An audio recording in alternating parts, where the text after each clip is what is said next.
Balas dendam adalah motif yang digunakan Zainab binti Al-Haris sehingga ia sampai meracuni Rasulullah. Zainab adalah istri Salam bin Mishkam, salah seorang pimpinan Yahudi Bani Nadir di Khaybar. Ia memendam dendam yang mendalam terhadap pasukan umat Islam, terutama Rasulullah, karena telah membunuh suami, ayah dan pamannya pada saat perang Khaybar.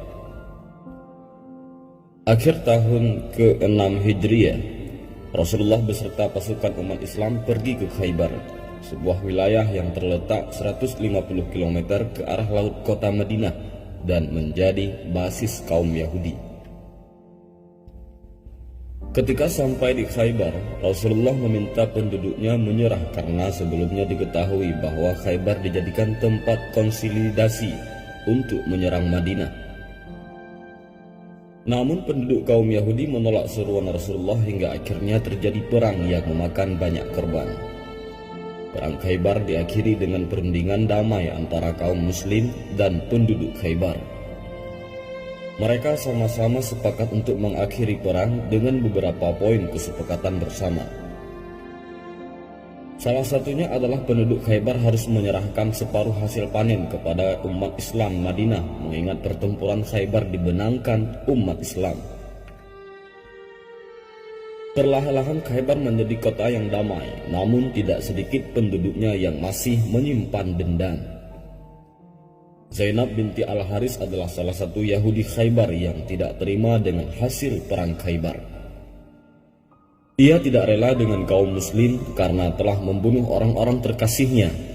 Ia mencari berbagai cara untuk membalas dendam dan membunuh Rasulullah, pemimpin tertinggi kaum muslimin. Zainab binti Al-Haris mulai melancarkan rencananya setelah perundingan damai dijalankan dan kaum muslim masih berada di Khaybar. Mula-mula ia bertanya kepada salah seorang sahabat perihal makanan kesukaan Rasulullah. Setelah mengetahui bahwa makanan kesukaan Rasulullah adalah bagian dada depan dan pundak domba, Zainab kemudian menyiapkan hidangan domba panggang dan menaburinya dengan racun yang paling mematikan.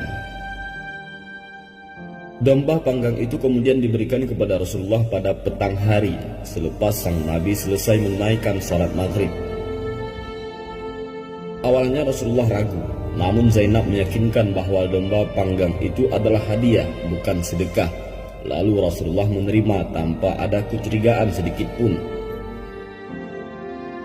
Rasulullah bersama para sahabat memakan domba panggang tersebut dengan lahap, hingga ketika hendak menyantap bagian paha depan, Rasulullah baru menyadari kalau hidangan itu mengandung racun setelah melihat kaki domba.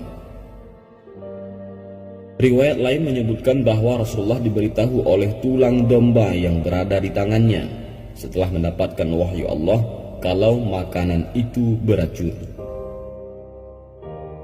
Sontak saja Rasulullah menyuruh para sahabat yang ikut makan domba panggang itu dibekam untuk mengeluarkan racun.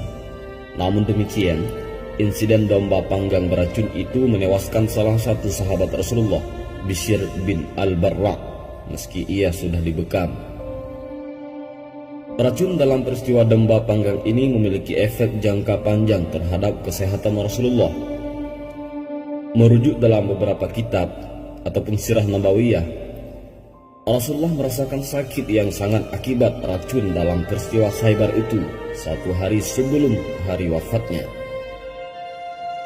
Sekarang saatnya aku merasakan terputusnya urat nadiku karena racun tersebut, kata Nabi Muhammad SAW seperti diriwayatkan Imam Bukhari. Zainab binti Al-Haris menjadi orang yang paling dicari setelah insiden domba panggang beracun itu. Setidaknya ada 3 riwayat yang menceritakan keadaan Zainab setelah insiden maut itu. Pertama, masuk Islam.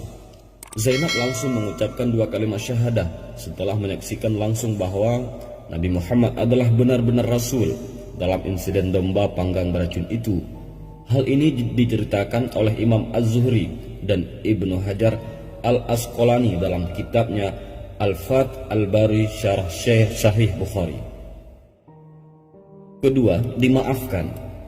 Banyak sahabat yang tidak terima dan berniat untuk membunuh Zainab binti Al-Haris karena telah membunuh Bishr bin Al-Barra dan membahayakan nyawa Rasulullah.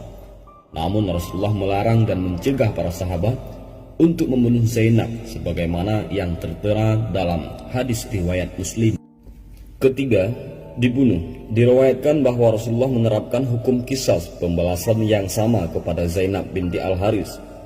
Karena Zainab telah membunuh Bishr bin Al-Barra, maka Zainab dibunuh setelah keluarga Bishr menuntut untuk diberlakukan hukum qisas. Jika dicermati lebih dalam, riwayat-riwayat tersebut tidaklah saling bertentangan, namun terjadi secara berurutan. Pada saat Bishr belum meninggal, Rasulullah memaafkan Zainab. Namun ketika Bishr telah meninggal akibat racun Zainab dan keluarga menginginkan untuk menerapkan hukum qisas, maka Rasulullah memerintahkan sahabatnya untuk menjalankan qisas. Wallahu a'lam.